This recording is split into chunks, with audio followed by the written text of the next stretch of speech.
L'Évangile nous dit « Les premiers seront les derniers et les derniers seront les premiers ». Est-ce vrai? Est-ce qu'on y croit vraiment, en fait? Est-ce vrai ici-bas? Non, pas vraiment. Pas toujours le cas. Hein. Ou alors est-ce que c'est une attente pour l'autre monde? Tout cela me pose des questions parce qu'en effet, cette phrase est donc dans l'Évangile « Et qu'en faisons-nous » Et il faut bien dire que ça s'oppose fondamentalement à l'organisation de notre propre vie. Nous voulons réussir. Et si nous n'y arrivons pas trop, au moins nous voulons que nos enfants réussissent, ou nous voulons qu'ils soient premiers. On leur dit qu'il faut travailler à l'école et que s'ils sont bons, ils arriveront à quelque chose. Et quand notre enfant a des mauvaises notes, quand il n'arrive à rien, on ne lui dit pas « mais c'est très bien mon enfant, tu es dernier à l'école, c'est merveilleux parce que grâce à ça, l'Évangile te dit que tu seras premier ». Alors il faut dire que dans notre monde, c'est parfois vrai quand même, parfois vrai. On voit des vedettes qui n'ont pas réussi, qui n'ont même pas le bac et qui n'ont rien fait avant. Et ça nous plaît bien, parce qu'on se dit qu'il y a donc des possibilités, des renversements possibles, si vous voulez. Alors ça nous ouvre des horizons, on se dit que même si aujourd'hui je suis nul, ou même si mes enfants sont nuls à l'école, c'est pas très grave, tout n'est pas perdu, et peut-être qu'ils ont une chance quand même de réussir. Et nombre d'enfants de banlieue s'accrochent à ça, et ils sont exclus de l'école, rien ne va, mais ils se disent il y a parfois des footballeurs qui deviennent des vedettes internationales, donc j'ai une chance de réussir. Est-ce que vraiment c'est donner un espoir juste à ces enfants? Il n'y en a pas beaucoup dans les banlieues qui deviennent Zidane ou d'autres, je ne sais quelle vedette, c'est quand même très très très très très très rare. Alors que faire de cette affirmation? Il y a une première solution qui est, la manière avec laquelle je crois beaucoup de gens l'entendent, c'est de se dire qu'il y aurait une sorte de compensation dans l'autre monde. C'est-à-dire ça concernerait en fait le royaume de Dieu après la mort. Et donc de dire que Dieu mettra premier dans le royaume de Dieu ceux qui auraient été les derniers ici-bas sur terre. Et donc même si je n'ai pas de récompense sur terre parce que je souffre, eh bien au moins j'aurai une compensation dans l'autre monde. Ça, il y a pas mal d'arguments pour dire ça. On le trouve par exemple dans Paul, dans l'Épître aux Romains, Romains 8, 24, quand il dit c'est en espérance que nous sommes sauvés. Et donc l'espérance, c'est dans le domaine de l'invisible, c'est pas pour ici-bas, c'est dans l'autre monde. Et puis c'est aussi un peu le message qu'on peut croire des béatitudes, quand il dit « Heureux les pauvres », parce que le royaume des cieux est à eux, heureux ceux qui pleurent, car ils seront consolés. Donc l'idée d'une compensation dans l'autre monde, peut-être, mais en fait, je vais vous dire, je ne crois pas. Je ne crois pas, je pense que cette idée d'une compensation dans l'autre monde est à la fois fausse et dangereuse. Elle est dangereuse d'abord parce qu'elle démobilise et elle risque d'inciter celui qui ici-bas a des difficultés de s'y complaire et de ne rien faire du tout. Et pire, ça risque de lui faire penser que ça lui donnerait même des sortes de mérites, si vous voulez. Et on risque de se dire « Ah ben moi j'ai souffert, mais donc j'ai le mérite d'avoir souffert, et donc je mérite d'avoir sauvé, je mérite d'avoir le royaume de Dieu, parce que ma peine me sert comme d'une sorte d'œuvre méritoire, si vous voulez, de sauf-conduit pour le paradis. » Et ça c'est effroyable, enfin c'est tout à fait contraire à la théologie de la grâce. Si tu es sauvé, c'est sans les œuvres, c'est sans toi, c'est Dieu lui-même qui te sauve. Et tout à coup faire de sa souffrance une sorte de mérite expiatoire, c'est absolument effroyable comme idée. Et puis ce serait en plus totalement démobilisant. Vous savez comme en Inde, où une théologie du karma fait que ceux qui sont dans la plus extrême pauvreté, parfois refusent même l'aide humanitaire, parce qu'ils disent « mais si aujourd'hui je souffre, c'est que sans doute que je l'ai mérité, et puis cette souffrance d'aujourd'hui me vaudra une vie nettement meilleure lors d'une prochaine réincarnation », et donc ils ne veulent rien faire pour sortir de la situation effroyable dans laquelle ils sont. Et donc cette théologie d'une compensation me semble non seulement de risquer de risquer que la personne ne fasse plus rien pour améliorer sa situation, et en plus de la désengager du monde, ce qui me semble tout à fait le contraire de l'esprit de l'Évangile. Et même, ça pourrait aller plus loin d'ailleurs, faire en sorte que certains en viennent même à rechercher l'outrage, rechercher l'échec, en se disant que finalement, plus je souffre et plus je suis dans une situation effroyable, plus ça m'ouvre des portes vers le royaume. Et ça a existé. Dans les premiers temps de l'Église, il y avait des chrétiens qui rêvaient d'être martyrs et qui faisaient tout pour être martyrisés, pour être persécutés, en se disant que ça leur donnait une sorte de ticket d'entrée pour le paradis, en quelque sorte, et une première place au royaume. Enfin, on est loin de la prédication du Christ, il me semble. Et donc c'est faux. C'est faux aussi, c'est faux. Parce que la pauvreté n'est pas un mérite. La souffrance n'est pas un mérite. Et il y a même d'ailleurs une parabole, tenez, qui dit ça dans l'Évangile, c'est la parabole des talents. En effet, dans la parabole des talents, vous savez, le maître qui distribue ses biens dit 5 talents à l'un, 2 à l'autre et 1 au dernier.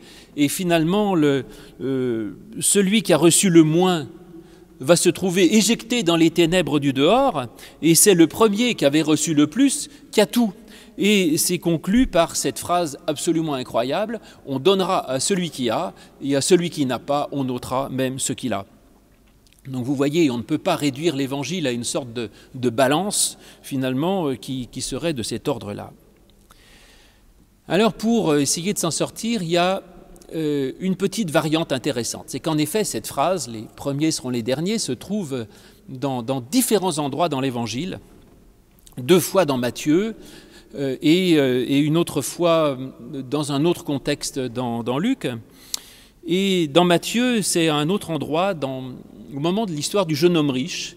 Et là, il dit « Plusieurs des premiers seront les derniers et plusieurs des derniers seront les premiers ». Alors, si on rajoute plusieurs, là je comprends mieux. Ça voudrait dire que ce n'est pas forcément tous les premiers qui seront derniers et tous les derniers qui seront premiers, mais que, en fait, Dieu mélangera les cartes, si vous voulez.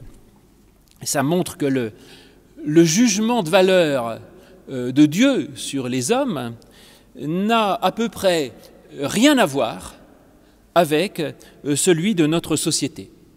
Donc effectivement, ce n'est pas forcément le plus honoré, le plus riche, qui sera le premier dans le royaume de Dieu, mais Dieu a une vision complètement autre que celle de notre société sur les gens, et que par conséquent, il y a certains des premiers qui seront derniers. Enfin, ça n'a rien à voir avec l'ordre de notre société d'aujourd'hui. Peut-être même d'ailleurs que Dieu a une certaine préférence pour les plus pauvres, pourquoi pas. Mais dans ce cas, quel est le critère de Dieu? Quel est le critère du vrai jugement des premiers et des derniers? C'est assez rationnel de vouloir comprendre.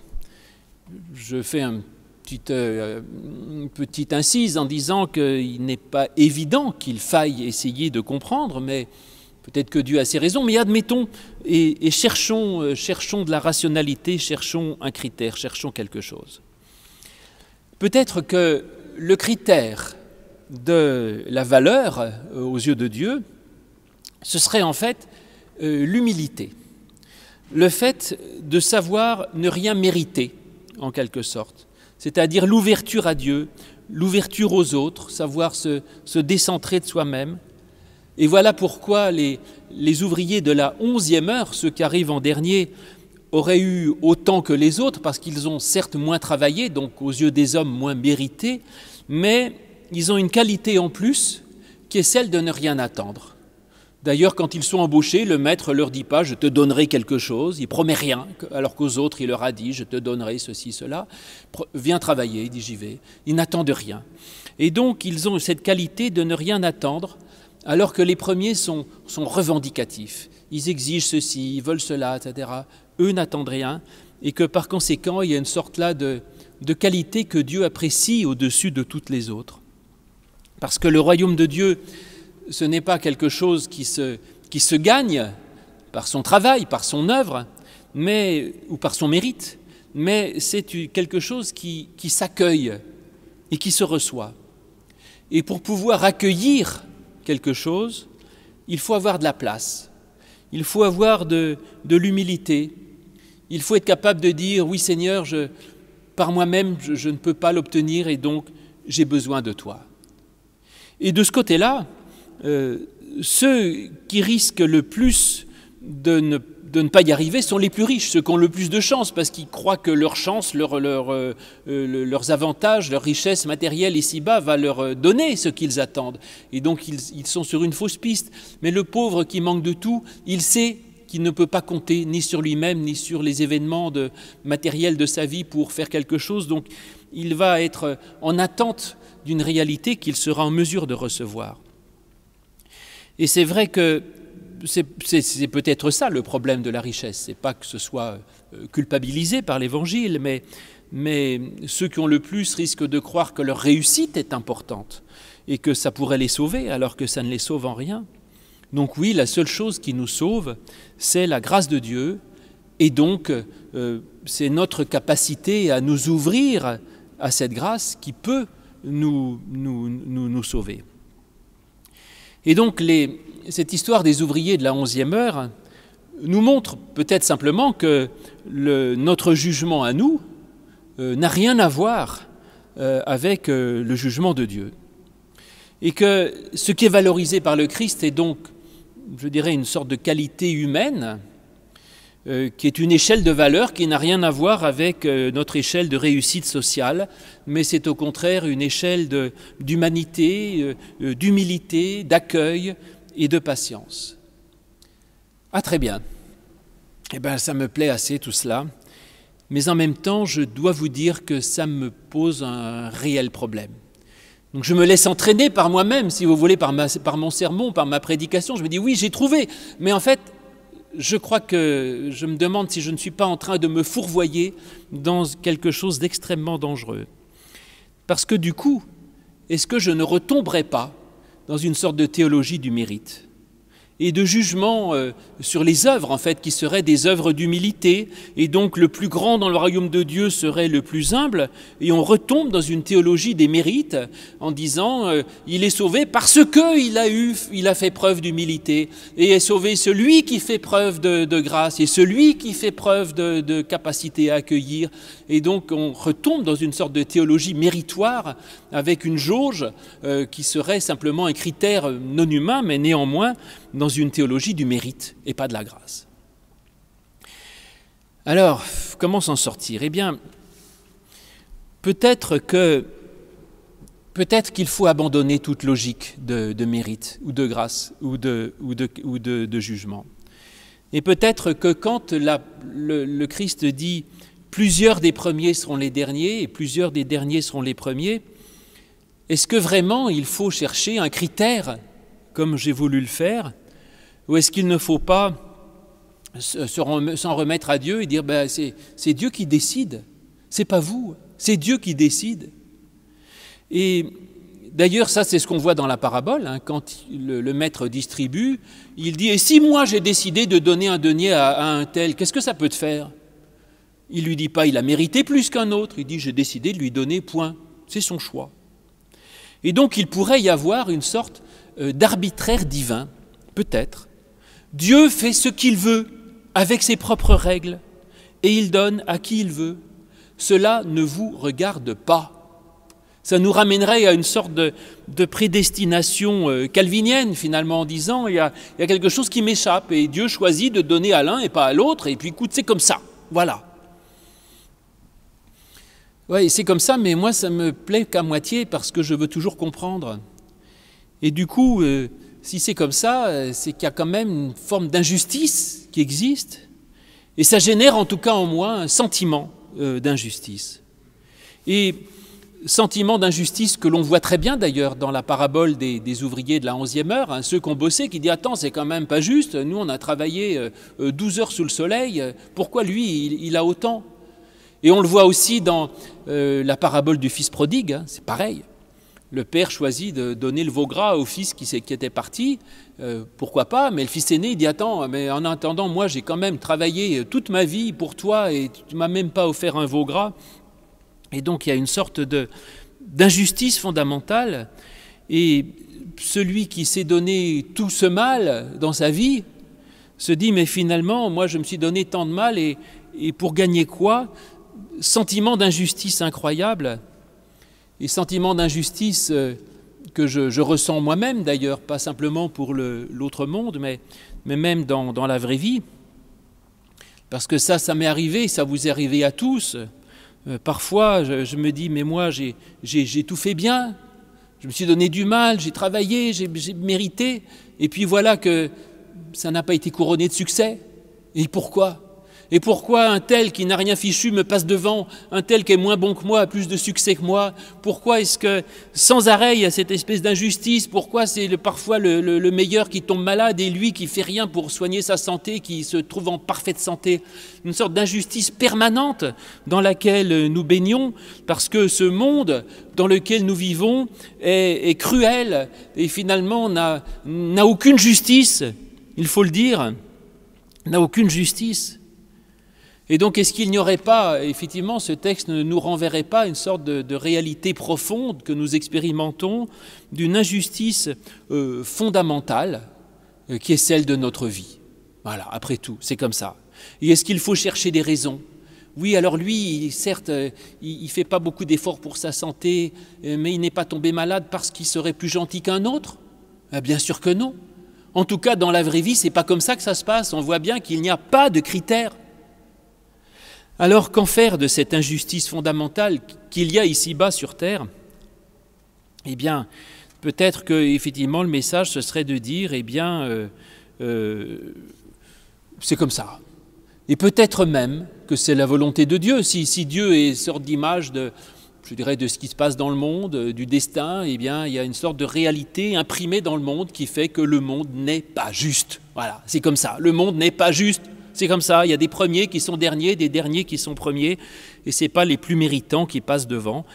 Et donc ça m'agace, mais parfois aussi, il faut le reconnaître, hein. Parfois, moi qui ne vaux pas grand-chose, j'ai eu des chances extraordinaires dans ma vie.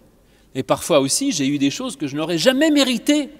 Donc il faut aussi voir les choses un peu dans tous les sens, et à la fois d'être capable d'accepter les injustices négatives sans s'agacer, et puis aussi d'accepter les chances, sans se culpabiliser et simplement d'en profiter. Alors vous disais-je, que faire de cette injustice fondamentale qu'est celle de notre propre vie? Eh bien, on peut la comprendre effectivement en se disant que c'est comme ça, et le seul moyen de la gérer, je dirais, c'est de l'admettre sans s'en rendre malade. Alors ça, je dois rendre justice là à ce que j'ai entendu lors d'une conférence d'un philosophe actuel qui s'appelle Charles Pépin, qui fait des conférences de philosophie pratique et qui m'a ouvert la voie de cette lecture de ce verset, les premiers seront les derniers, et effectivement qui m'a fait comprendre ce que je vous dis là sur cette inégalité fondamentale qu'il peut y avoir et sur la manière de la gérer. Alors il explique que cette attitude dont je viens de parler nous rapproche en fait de la philosophie grecque. Les tragiques grecs, pour eux, il n'y a pas de mérite. En fait, quoi que tu fasses, ton destin s'accomplit. Et on le voit avec l'histoire d'Édipe. Édipe, il y a un destin qui lui est annoncé. Toute sa vie, il essaye de faire en sorte que ça ne se passe pas comme ça. Eh bien, ça se passera comme ça devait se passer. Et donc, il peut faire tout ce qu'il veut, ça ne changera rien. Et c'est les dieux qui décident. Et les dieux font à peu près n'importe quoi, en fait, parce qu'ils sont paillards, oublieux, aveugles, enfin ils sont jaloux. Les dieux font des tas de choses absolument absurdes, mais néanmoins, il faut admettre que ce soit les dieux qui décident. Et donc tu peux toujours te donner du mal, il faut juste que tu abandonnes cette logique, je dirais, qui est la tienne, qui voudrait qu'on te rétribue du travail que tu as fait, et que tu acceptes simplement ta vie comme elle est. Une sorte de sagesse finalement. Le seul moyen de vivre heureux dans ce monde, c'est d'admettre avec simplicité sa vie et de l'accepter comme elle est. Alors ça rejoint la prédication chrétienne, hein, d'une certaine manière. Alors vous pourrez dire que dans les textes que j'ai évoqués jusqu'à présent, on peut toujours essayer de retrouver une logique, mais il y a des passages dans l'Évangile où il n'y a aucune logique, hein. Je pense par exemple à l'Apocalypse synoptique en Matthieu 24, quand il dit de deux hommes qui travaillent dans un champ, l'un sera pris, l'autre laissé. Pourquoi? Eh bien c'est comme ça, c'est comme ça. C'est comme ça que je vous dise. Dieu en a décidé ainsi. Que veux-tu? Et qui es-tu toi pour discuter avec Dieu et lui expliquer ce qu'il aurait dû faire? Et dans l'Épître aux Romains, on a la même chose aussi. Dieu a décidé de faire avec ce morceau de terre un vase d'argile et un autre avec un autre morceau de terre un pot de chambre. Et si toi, t'es pot de chambre, est-ce que tu vas aller râler contre le potier parce qu'il a décidé de faire de toi un pot de chambre? Bah, écoute, c'est comme ça. Le potier sait ce qu'il fait, tu le laisses faire et t'admets ta condition. Si tu es esclave, reste esclave. Si tu es homme libre, reste homme libre. Si tu es marié, sois marié. Si tu es riche, sois riche. Si tu es pauvre, sois pauvre. On trouve de ça dans la prédication de l'Évangile. Et même l'ensemble de l'histoire. Pourquoi, dans l'Ancien Testament, pourquoi Joseph, parmi les 12 frères, qui n'étaient pas forcément meilleurs que les autres, entre nous, pourquoi tout à coup son destin bascule et il devient premier ministre du Pharaon? C'est imprévisible, c'est immérité, c'est comme ça. On n'y peut rien. Et donc, cela voudrait nous dire que face à cette injustice permanente du monde, eh bien, cette injustice ne fait de mal qu'à celui qui s'en révolte. Et c'est ce qu'on voit d'ailleurs justement dans notre parabole. Le maître s'adresse au serviteur malheureux, qui est le plus riche, et lui dit « Écoute, tu as ton denier, qu'est-ce qui t'empêche d'en profiter ?» C'est vrai. Il a un denier, il a de quoi vivre toute sa journée avec. Qu'est-ce qui le rend malade? Ce qui le rend malade, c'est simplement sa jalousie. C'est ça qui le rend malade. Et donc tu as ton denier, profites-en. Tu as des chances dans ta vie, profite de tes chances. C'est ta jalousie qui te rend malade.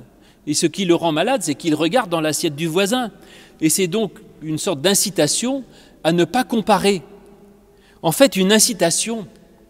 Et ça, je crois que c'est vrai dans cette phrase du Christ, une incitation à sortir d'une façon radicale de cette logique permanente de jugement et de classement, de comparaison et de se regarder par rapport à l'autre.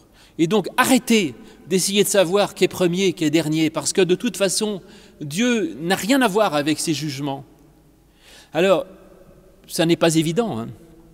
C'est vrai que dans notre société, on n'arrête pas de nous juger, de nous classer. Et l'Évangile nous dit, sortez de là, sortez de là. Dieu ne veut pas de vos classements de premier et de dernier.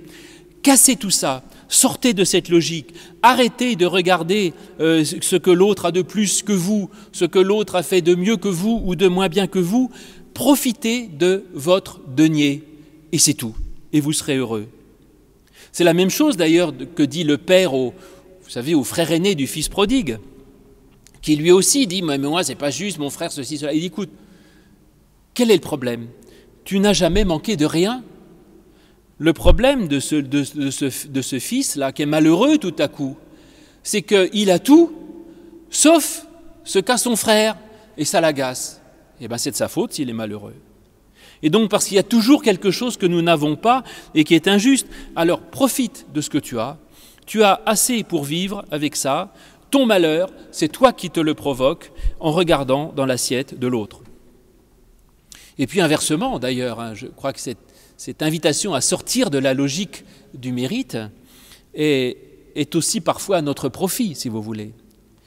Parce que, en fait, je dirais, c'est accepter que les choses ne soient pas toujours dans l'ordre du mérite, c'est aussi accepter avec simplicité ce que nous avons et que nous n'avons pas mérité.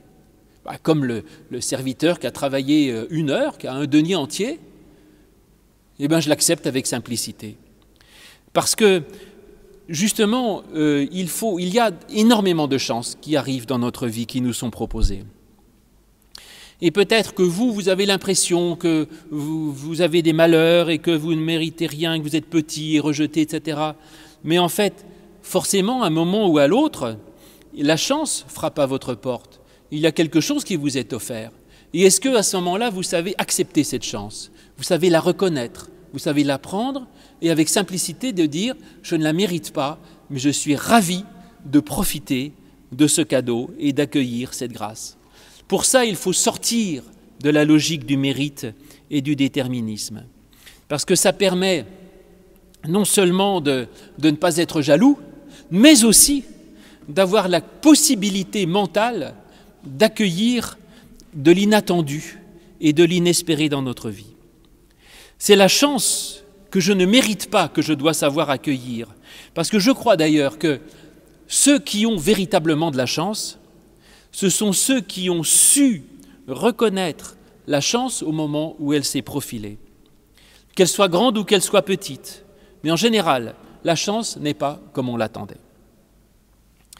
Et donc, sortir de cette logique du mérite, abandonner toute jalousie, abandonner toute culpabilité des grâces ou des chances que nous avons, voilà le secret, je dirais, de vie de l'Évangile qui nous invite à sortir complètement de cette logique de mérite. Et pourtant, je ne voudrais pas quand même dire que ce serait qu'il faudrait abandonner tout effort de performance. Dans notre vie matérielle, nous voulons toujours faire mieux. Pourquoi pas ? D'abord parce que c'est naturel. Je dirais le jugement sur les œuvres est le mode de fonctionnement de toutes les religions primitives. Donc certainement que nous sommes un peu programmés comme ça en fait. Et puis par ailleurs, le siècle des Lumières qui nous ont précédés, cette espèce d'athéisme rationaliste a aussi formaté notre pensée contemporaine sur la toute-puissance de l'homme, la toute-puissance de la raison, des règles, du mérite, du travail, et toutes ces choses qui nous disent que la réussite est une chose importante, qu'il faut se battre, qu'il faut travailler dur pour réussir, qu'il faut être le meilleur. Et tout cela, nous sommes nourris de cela depuis notre éducation, dans tout ce que nous lisons. Est-ce qu'il faudrait y renoncer ? Je ne crois pas, parce qu'après tout, ça a quand même, c'est quand même bien aussi de faire quelque chose, je vous l'ai dit, sinon on se désengage totalement du monde. Donc nous sommes aussi dans le monde pour essayer de faire ce que nous pouvons, et nous n'avons pas à nier cette dimension purement humaine. Mais simplement, nous devons y croire sans trop y croire. Nous devons certes nous battre pour réussir, mais tout en sachant que là n'est pas l'ultime de notre vie. Et il faut avoir une sorte de recul par rapport à ce grand théâtre du monde où on essaye toujours d'être le meilleur et d'être premier et de gagner une place dans les classements à l'école ou ailleurs. Il faut le faire sans trop le prendre au sérieux, sinon on risque de souffrir considérablement. C'est ce que dit Paul d'ailleurs dans 1 Corinthiens 7 où il dit « Voici ce que je dis, frères, le temps est court, désormais que ceux qui achètent fassent comme s'ils ne possédaient pas et que ceux qui usent du monde comme s'ils n'en usaient pas réellement, car la figure du monde passe. » Et donc Paul ne dit pas « arrêtez d'acheter, arrêtez d'user du monde », mais « achetez, usez du monde, travaillez, soyez les meilleurs », mais sans trop y croire quand même, autrement dit. Et donc battez-vous dans ce monde pour être les meilleurs. Mais de temps en temps, une fois par semaine, vous venez à l'église pour vous offrir un grand shoot de grâce. Et effectivement, tout à coup, se nourrir d'autre chose et se dire, il y a une autre réalité que celle de ma vie quotidienne, de mon boulot, c'est l'amour et la grâce. Il y a au moins un endroit où je ne suis pas jugé. Et ça, je crois que c'est essentiel pour pouvoir garder son équilibre. Il y a un endroit où je ne suis pas classé et où je suis aimé tel que je suis. Et ça, c'est essentiel pour vivre. Sinon, on tombe dans la dépression ou dans l'agressivité, parce qu'on veut toujours être dans la revanche, etc., qu'il y a un endroit, quelque chose qui nous donne la paix et la tranquillité, et qui nous donne aussi l'énergie pour vivre, et la capacité de se battre pour avancer, mais d'une façon pacifique.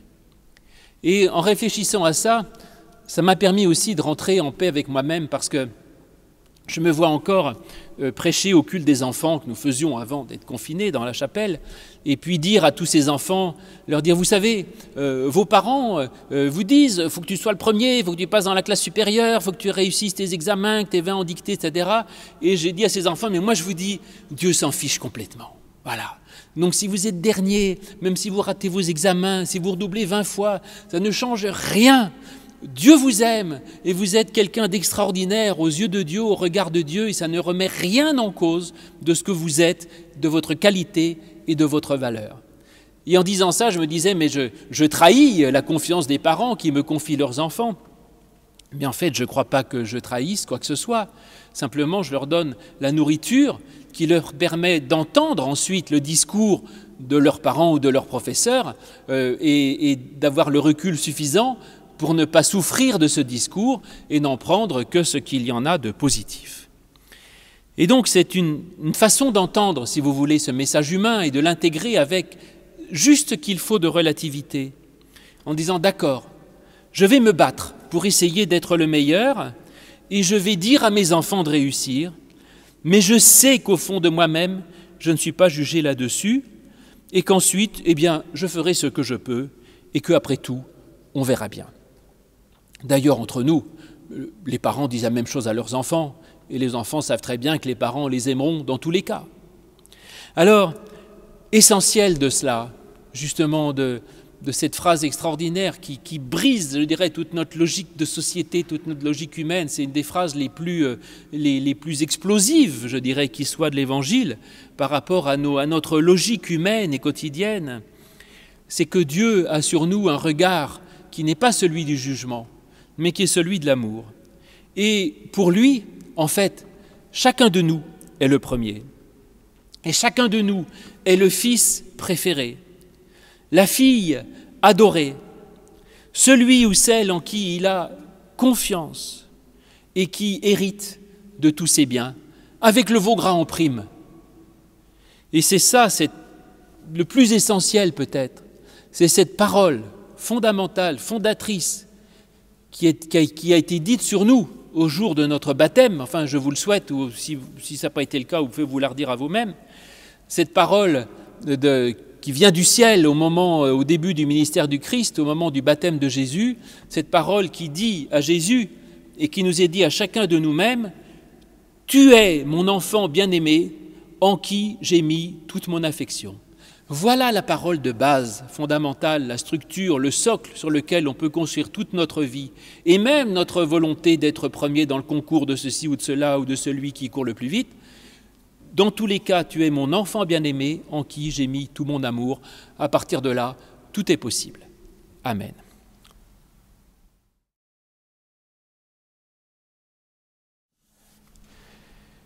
Je vous invite aujourd'hui à méditer sur un verset très compliqué de l'Évangile qui nous dit « Les premiers seront les derniers et les derniers seront les premiers ». On le trouve à différents endroits dans l'Écriture, mais en particulier comme conclusion de la parabole des ouvriers de la 11e heure que je vous invite à entendre. Matthieu 20, à partir du premier verset.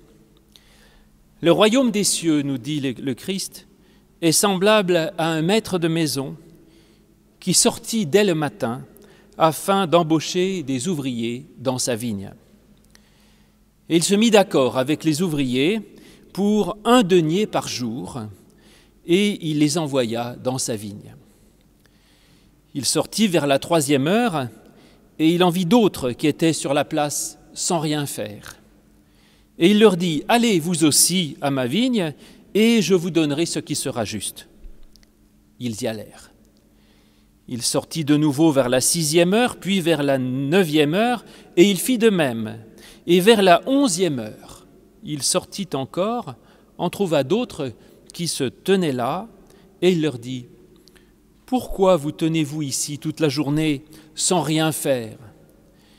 Et ils lui répondirent, « Mais c'est que personne ne nous a embauchés. »« Allez vous aussi dans la vigne, leur dit-il. » Le soir venu, le maître de la vigne dit à son intendant, « Appelle les ouvriers et paie-leur leur salaire en allant des derniers aux premiers. » Ceux de la 11e heure vinrent et reçurent chacun 1 denier.